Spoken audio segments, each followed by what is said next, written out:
बात तो करने वाला था मैं कहीं और से, लेकिन आपकी बात मैंने सुनी आखिरी में जो कहा, बोला कि हम जेल भरेंगे। ना भैया, हमको जेल नहीं भरना। अगर समाज को अब और आगे लेके जाना है तो वोट की मटपेटियां भरनी है, ठोक करके भरनी है। जेल में भरोगे और वापस आ जाओगे, और मतपेटी ढंग से भर दी ना तो 5 साल के लिए मस्त रहोगे। क्योंकि बात यहां से मतपेटी से शुरू हुई, तो मैं पहले मतपेटी की बात कर लेता, फिर मैं समाज की बात करूंगा। बात तो कोई भी कर लो, अपन तो घर में बैठे हैं, घर की बात करेंगे। साहब भाषण वाषण कतई नहीं दे रहा। मेरी बात समझ में ना आए तो हाथ उठा लेना, अपन बात कर लेंगे। यहां पर कितने वोट हैं साहब? मालपुरा में 45, 43,000, 42, 45, 46, मतलब 45 तो हैं। तो तुम्हारा एमएलए क्यों नहीं है? बताओ, क्यों नहीं है तुम्हारा एमएलए? 70 वर्ष में हमने सीखा ही नहीं बोल डालना, वोट डालना। अब सीख लो, मेरे साथ जूड़ी में लग लो, अच्छी तरह से खेत में हल चलाएंगे और अपना एमएलए यहां बनाएंगे।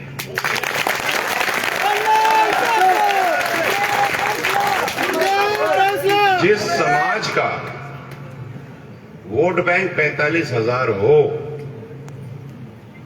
और वो ये सोचे कि अब मैं क्या करूं, तो या तो हम में गलती है या अगला वाला बहुत शाना है।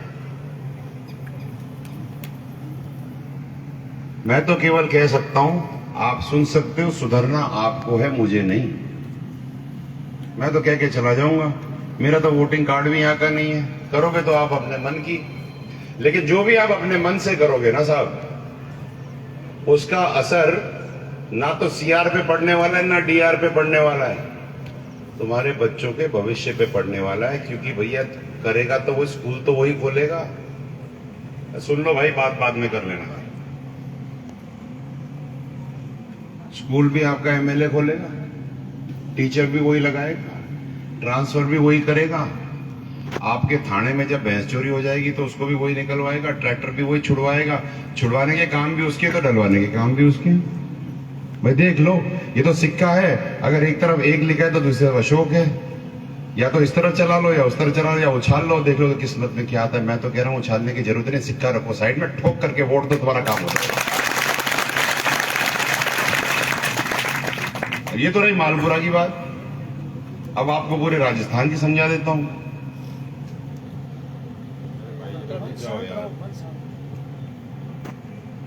क्या है ना, मैं छोटा सा सिंपल आदमी हूं, एक ही बात करता हूं, और इधर उधर बात होती है तो फिर कंफ्यूजन हो जाता है। फिर जो मैं बात आपको कहना चाहता हूं वो नहीं कह पाता। एकाग्रता बहुत जरूरी है, कहने में भी और सुनने में भी। राजस्थान में 200 विधानसभा है। मेरी बात ध्यान से सुनना आप सबके साथ। और जो पॉलिटिकली अलाइंड लोग हैं, जो राजनीति में रुचि करते हैं, मेरी बात और ज्यादा ध्यान से सुनना, क्योंकि आपका भविष्य मेरी बात से जुड़ा है। राजस्थान में 200 विधान, और महिलाएं आप सुनो ध्यान से, कोई बताता तो है नहीं, मैं बताऊंगा आपको घर की बात आज।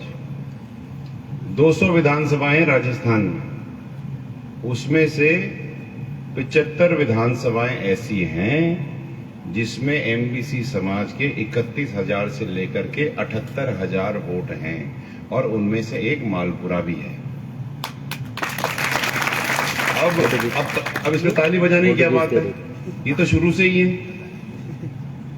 ये आज मैंने कहा थोड़ी हो गए, ये तो शुरू से है। लेकिन अब क्या होगा बता देता हूं मैं। एमबीसी समाज एक जाजम पर बैठ करके राजस्थान के राजनीतिक मानचित्र को बदलेगा, ये मैं आपको वचन दे रहा हूं। और मैं नहीं बदलूंगा, बचराज नहीं बदलेगा, बुरा भगत नहीं बदलेंगे, बदलेंगे आप और आप। लाल साफे वाले, ओढ़नी वाली, सफेद साफे वाले, और जो बिना साफे वाले, हम सब के सब मिलके बदलेंगे। कमर कसनी है। अब आप ये बताओ, 75 साल से एक भी एमएलए नहीं बना और तुम बने 45,000, कर क्या रहे हो? और तुम्हारे बन क्या रहे, CRDR करोगे क्या इनका? अच्छा एक बात बताओ, चलो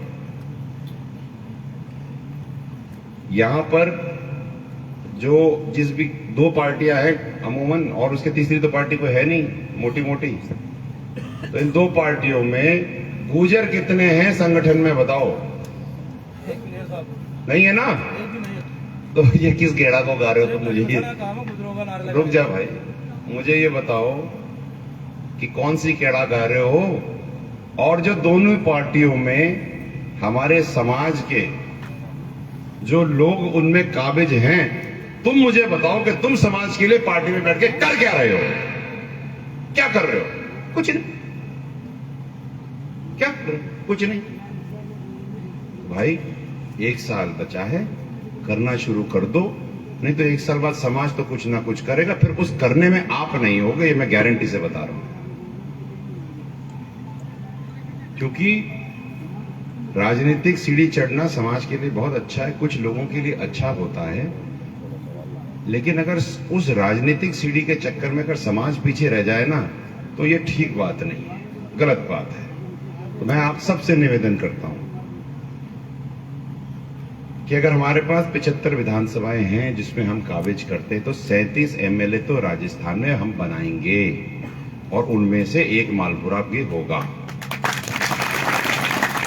और आप सुनो, आपका दर्द और समझा दूं मैं आपको। हम क्या है कि बात खुल के करते नहीं है, चाय की चुस्की लेते लेते बंद कमरे में बात कर लेते हैं, और फिर बंद कमरे में ही रह जाती है, दुनिया को पता नहीं पड़ता। मैं बताता हूं खुल के बात क्या है। आज राजस्थान में MBC समाज के 8 विधायक हैं, ठीक है साहब, 8 विधायक हैं, वो सारे के सारे कांग्रेस पार्टी के हैं। चलो मान लिया, किसी भी पार्टी से क्या फर्क पड़ता है, लेकिन 8 ही हैं। 13 विधायक हमने हरवा दिए।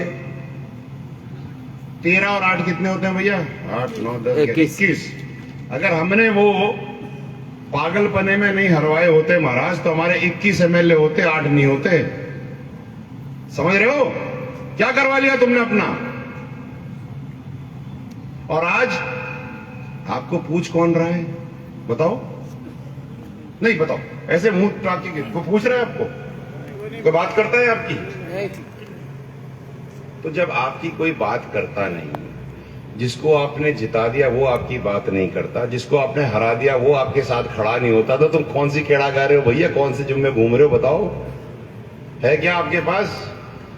वो एक कहावत है कि मुंह में नहीं दाने और अम्मा चली बुनाने। ये हालत है हमारी। मेरा आप सबसे निवेदन है, लंबी बात करूंगा नहीं, छोटी सी बात करूंगा।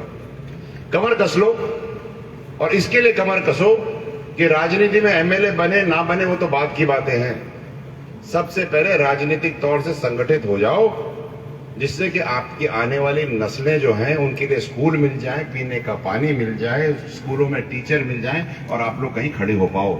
और जितने भी आप ये सरकारी एम्प्लॉय बना रहे हो ना 5% आरक्षण से, इसकी हकीकत बताऊं आपको मैं, इन सब की पोस्टिंग हो रही है जालौर, बाड़मेर, अभी घूम कर आए हैं वहां से। क्यों? क्योंकि आपके पास राजनीतिक बाप नहीं है। अगर ऊपर होता कोई आपका ध्यान रखने वाला तो मजाल है किसी को कर दे। बाकी समाजों को देखो, करौली से निकल के नहीं जाते। 10 हाथ जोड़ के निवेदन है, कर्नल साहब की अस्थि कलश के सामने बैठा हूं, मैं समाज हित की बात कह रहा हूं। अगर आपको मेरी बात समझ में आए तो हाथ उठा करके मुझे बताओ कि मुझे सही कह रहा है। धन्यवाद। दूसरी बात, कर्नल साहब का अस्थि विसर्जन कार्यक्रम है ये।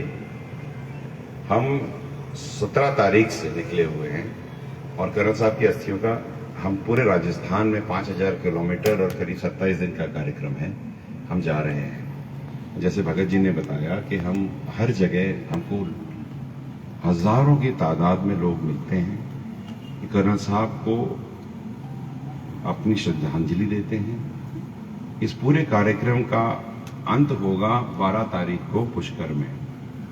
पुष्कर में 52 घाटों से कर्नल साहब की अस्थियों का विसर्जन किया जाएगा। मैं बेटा हूं, मैंने कर्नल साहब की अपने हिस्से की अस्थियों का विसर्जन सौरोजी में कुछ महीने पहले कर दिया। अब जो कर्नल साहब की अस्थियां हैं जो यहाँ रखी हैं, ये इन पे मेरा कोई अधिकार नहीं है साहब। ये सब आपके अधिकार की अस्थियां हैं, इन सबको आप विसर्जित करना। मैं केवल और हम जो 31 लोग हैं, हम केवल इन अस्थियों के सारथी हैं। हम केवल इनको गांव से पुष्कर तक लेकर जाएंगे। इसके बाद सारा विधि विधान से जो भी क्रिया करी जाएगी वो आप लोग करेंगे, 52 घाटों से, 52 कलशों से, जैसे भी होगा। एक बात और बताऊं, पुष्कर में जब ये होगा उससे पहले एक दिन पहले 11 तारीख को रसिया गीत, दंगल, धमाल सबका प्रोग्राम होगा। हम चाहते हैं कि पूरी दुनिया ये देखे कि गुर्जर केवल पटरियां नहीं उखाड़ते, अच्छे गीत भी गाते हैं। और दुनिया को पता भी तो पड़े कि हमारे गीत होते कैसे हैं। और जब आप एक बात सोचिए कि जब लाखों की तादाद में जब सारे समाज पुष्कर में पहुंचेंगे कि 5 लाख, कोई कह रहा है 6 लाख, कोई कह रहा है 15 लाख, कोई कह रहा है 21 लाख, जितने भी पहुंचे श्रद्धा अनुसार, जब इतने लोग वहां पहुंचेंगे, इतने पैर जब चलेंगे और गोधूली के समय जब धूल उड़ेगी, तब उस पैरों की धमसम से दिल्ली भी हिलेगा, जयपुर भी हिलेगा और आपका सेक्रेटरीट हिलेगा। आपका ऐसा कोई काम नहीं है जो रुकेगा, बशर्ते आप सब के सब एक जुड़ी में जुट करके आप पहुंच जाओ। और मैं कर्नल साहब का तो धन्यवाद देता हूं, लेकिन कर्नल साहब की अस्थियों को भी धन्यवाद देता हूं कि कर्नल साहब की सोच विचारधारा इतनी तेज और इतनी तीव्र है कि कर्नल साहब के देहांत के बाद उनकी अस्थियों ने पूरे राजस्थान को एक माला में पिरो दिया और आज पूरा राजस्थान नाच रहा है। और हम खुशकिस्मत हैं इस बात से कि हम भी उस नाच में शामिल हैं और हम भी नाच लेते हैं, 2 कदम हम भी लगा लेते हैं कर्नल साहब के साथ। तो आप सबका बहुत बहुत धन्यवाद। और जो महिलाएं नाची थी और जो लड़के नाचे थे, आप सबको बहुत बहुत धन्यवाद। आपने मेरे पिताजी को खुशी से रुखसत किया, तो मेरे को बहुत खुशी है। आगे मेरे को और कुछ ज्यादा कहना नहीं है, I just want to tell you that you have to work hard. There is no shortcut to hard work. You have to work extremely hard. अगर आप मेहनत नहीं करोगे तो आप कुछ नहीं पा सकते। इसलिए मैं आपको बहुत अच्छा दिन तो विश नहीं करूंगा और मैं ये भी विश नहीं करूंगा कि डू वेल। मैं आपको केवल एक ही विश करता हूं कि आप मेहनत करो, बाकी सब अपने आप आपके पास आता जाएगा। मेहनत करना मत भूलना। आपको बहुत बहुत शुभकामनाएं। Have a great time, great day. See you in Pushkar on the 12th। 12 तारीख को पुष्कर में आप सबसे मिलते हैं। बहुत बहुत धन्यवाद। Thank you so much. अभी तो मैंने खत्म नहीं किया, रुक तो जाओ। आप लोग एक नारा लगा रहे थे थोड़ी देर पहले, कर्नल तेरा मिशन अधूरा, विजय फैसला करेगा पूरा। अकेला नहीं कर सकता साहब, अकेला मैं ये काम कतई नहीं कर सकता। मेरे में भी उतनी जान है जितनी आप में थोड़ी कम है। आजकल की भी 27 दिन हो गए रात को कम सोते हुए। अगर आप मेरे साथ कंधे से कंधा नहीं मिलाओगे तो मैं एक भी काम नहीं कर पाऊंगा। आपको मेरे साथ, मेरे बगल में चलना पड़ेगा। अगर आप मेरे साथ चलोगे, मेरा साथ दोगे, तो दुनिया की ऐसी कोई भी चीज नहीं है जो हम हासिल नहीं कर सकते। और एमएलए बनना तो बहुत आसान बात है, मैं तो 6 सांसद बना के मरूंगा यहां से। देखो, हम तुम्हारे साथ हैं। विजय फैसला तुम संघर्ष करो, हम तुम्हारे साथ हैं। विजय फैसला तुम संघर्ष करो, हम तुम्हारे साथ हैं। सो एट द एंड, जैसे कर्नल साहब कहा करते थे, छा जाओ और थैंक यू। हम तुम्हारे साथ हैं। सभी से निवेदन है, आप सब एक छोटे सूत्र बनाए, इसके लिए आपको धन्यवाद।